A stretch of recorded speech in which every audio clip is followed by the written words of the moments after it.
লালি ময়লা আবর্জনা স্তূপ পড়ে গেছে না, এটা কি খাওয়ার মতো উপযোগী আছে? এটা তো তো এইখানে আপনারা প্রসেসিং করছেন, এটা তো ময়লা আবর্জনা না স্তূপ। এটা প্রসেসিং করে না, এখানে জাস্ট শুধু খাবারটাই রাখা হয়। এখানে পোকামাকড় যে ঘুরে বেড়াচ্ছে, এগুলো ওষুধ না? তার ভিতরে রয়েছে ডিম, তারপরে রয়ে গেছেন দুধ, তারপরে আচার, একসাথে যায় এগুলো বলেন। এইখানে কি আছে এগুলো এখানে কি রক সল্ট মিনারেল রেখেছেন কিভাবে? এগুলো কি গরু তো প্রাণী তাই না, খাওয়ানো যাবে? না, এটাই যে সুন্দর জিনিস তো। রেখেছেন যেখানে সেখানে কি পরিষ্কার পরিবেশ এবং পরিষ্কার জায়গা রেখেছেন আপনি বলেন? এটা কি পরিষ্কার পরিবেশ কিনা আপনি বলেন তো? কি ঠিক আছে, অপরিষ্কার না পরিষ্কার? নিচে অপরিষ্কার। অপরিষ্কার কেন অপরিষ্কার রাখলেন? এই যে খাবার বিভিন্ন রকমের ওষুধপত্র রেখেছেন না, কাছে আসেন, এগুলোকে হাইজেন মেনটেন করেছেন? মাকড়াসের জাল লেগে আছে, এগুলো কি? এগুলো আপনি অ্যাভেলেবল পরে যে আপনার পুরাটোর হলে তখন খান। হ্যাঁ, কিন্তু রেখেছেন কিভাবে? অযত্নে, অবহেলায়। এটা তো নষ্ট হয়ে গেছে। এটা দিয়ে কি গরু মোটা তাজাকরণ করা হয়? না না না, নষ্ট হয়ে গেছে না। না না, এই ভিতর তো ই আছে আপনার, পানি লেগে আছে। হ্যাঁ, শিশিটা দেখলে হবে। শিশির দেখলে হবে না তো, ওর বোতলের ইয়ে আছে। এভাবে রাখতে পারবে না তো। এই একটা minimum- অ্যান্টিবায়োটিক কি কাজে ব্যবহার করেন? এগুলো সিরিয়াস পর্যায়ে গেলে এটা জ্বরের জন্য ঠান্ডা। গরুর জ্বরের জন্য? ওষুধ তাই না, এগুলো মেডিসিন, এগুলো ওষুধ না? জি স্যার। তার ভিতরে রয়েছে ডিম, তারপরে রয়ে গেছেন দুধ, তারপরে আচার, একসাথে যায় এগুলো বলেন। ওষুধের কোয়ালিটি ঠিক থাকবে না নষ্ট হয়ে যেতে পারে? এটার মেয়াদ শেষ হয়ে গেছে। ওই যে মেয়াদ শেষ হয়ে গেছে না, ডিস্টিল ওয়াটার। যাই হোক না, মেয়াদ তো মেয়াদ দেওয়া শেষ ছিল। হয়ে গেছে। যেটা মেয়াদ দেওয়া ছিল মেয়াদ তো চলেই গেছে, কোনো মেয়াদ নাই। এটা হয়তো ওই যে পানিতে লেগে দেখেন থাকার কথা না। এইটা কি? এইটা ওটা ইয়ে প্যাক পানি আছে, পানি। এগুলো রাখতে পারবেন, এগুলো সরে ফেলেন। হয়ে গেছে। এখানে যে ফিডগুলো আপনারা তৈরি করেন শুধু নিজেদের খামারের জন্য, কিন্তু আপনাদের তো লাইসেন্সে লেখা আছে বিতরণ, উৎপাদনের বিতরণ। এটা হয়েছে তো এইখানে আপনারা প্রসেসিং করছেন, এটা তো ময়লা আবর্জনা না, স্তূপ। এটা প্রসেসিং করে না, এখানে জাস্ট শুধু খাবারটাই রাখা হয়। এখানে পোকামাকড় যে ঘুরে বেড়াচ্ছে। এই ফিড তৈরি করার জন্য বাংলাদেশে স্ট্যান্ডার্ডস অ্যান্ড টেস্টিং ইনস্টিটিউশনের একটা বিডিএস আছে, বাংলাদেশি স্ট্যান্ডার্ডস। এই সংরক্ষণ থেকে শুরু করে সবগুলোর নিয়মকানুন এখানে লেখা আছে। আপনি কি এটা আছে বিডিএস আপনার আছে? নেই।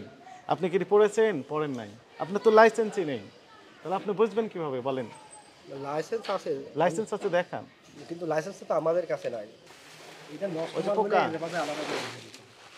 এ তো নষ্ট হয়ে গেছে। কবে নষ্ট হয়েছে, কবে থেকে রাখা আছে এখানে?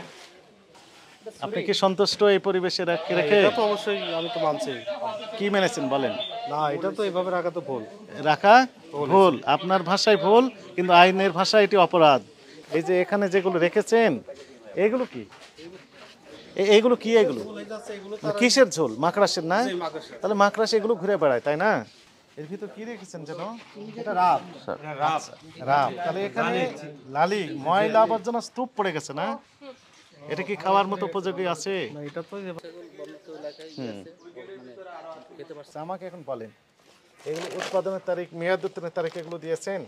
না না, এগুলো তো দিতে হবে তো। পাশাপাশি তো আপনার প্যাকেজিং এ একটা নিবন্ধনের অনুমতি নিতে হবে, সেটা তো নেওয়া নাই আপনার। নিশ্চয়ই থেকে একসঙ্গে মিক্সিং করেছেন। মানে 5টা কোম্পানির মাল নিয়ে এসে আপনারা আপনাদের নিজের কোম্পানির নাম দিয়ে প্যাকেজিং করে ফেলছেন। আপনি যেটা বলেন যে এখন ওই অনুমোদন লাগবে, লাইসেন্স লাগবে। পণ্য মোড়কজাতকরণ বিধিমালা অনুযায়ী আপনার নিবন্ধনের লাইসেন্স লাগবে, আছে এটা? না, এটা তো আমরা আসলে বিক্রি করার উদ্দেশ্য না, এটা তো আমরা আপনি প্যাকেজিং করেছেন, প্যাকেজিং করতে হলেই আপনার অনুমতি লাগবে। বুঝতে পারছি। আপনার যেখানে স্টক আছে একটা প্যাকেট দেখান যেখানে আপনি ডেট দিয়েছেন, আছে?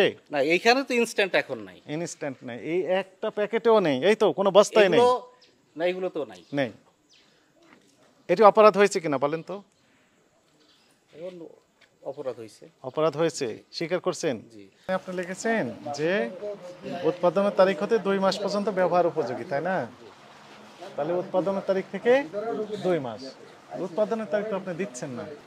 সেল সেন্টার বলতে এখানে আমাদের আর কোনোই নাই, এটাই আমাদের অফিস। এখান থেকেই যারা লাগে তারাই নিয়ে যায়, এখান থেকে ঢাকার আশপাশ থেকে যারা আসে তারাই নিয়ে যায়।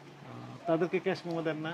কিন্তু আপনারা তো প্রথমে বলেছিলেন কোথাও বিক্রয়ই করেন না, আপনাদের যেখানে যেখানে খামার আছে সেখানে সেখানে এগুলো পৌঁছিয়ে দেন, নিজস্ব খামার। কিন্তু এখন তো আবার মানি রিসিপ্ট পাওয়া গেল যে বিক্রয়ও করেন। মিথ্যা তথ্য কেন দিয়েছেন প্রথমে? আপনার অপরাধ স্বীকার করেন ম্যানেজার সাহেব? স্বীকার করেন? কি কি অপরাধ করেছেন বলেন তো? খাবার অপরিচ্ছন্ন জায়গায় রাখা হয়েছে, হ্যাঁ। পরিষ্কার পরিচ্ছন্ন নাই। হ্যাঁ, তারপরে খাবারের মেয়াদ দেওয়া নাই। মেয়াদ দেওয়া নেই। আর আরেকটা বিষয় আমরা যেটি বললাম বিএসটিআই লাইসেন্স। BSTI এখন আমাদের ডিক্লারেশন হচ্ছে যে আপনি যেহেতু অপরাধ করেছেন এবং আমরা সরজমিনে দেখলাম, স্বীকারোক্তি আপনি দিলেন, সরল স্বীকারোক্তি তো দিলেন। আপনার এই সকল অপরাধে আপনাকে ভোক্তা অধিকার সংরক্ষণ আইন 2009-এর 37 এবং 43 ধারা লঙ্ঘনজনিত অপরাধে 1,50,000 টাকা জরিমানা আরোপ করা হলো। টাকা তো পরিশোধ করবেন। একই সাথে পরবর্তী নির্দেশ না দেওয়া পর্যন্ত আপনার এই প্রতিষ্ঠানের সকল প্রকার কার্যক্রম জনস্বার্থে বন্ধ রাখার নির্দেশনা দেওয়া হলো। না এরা ওই দল থেকে ভিন্ন, দল থেকে ভিন্ন। না এরা ওই দল থেকে ভিন্ন।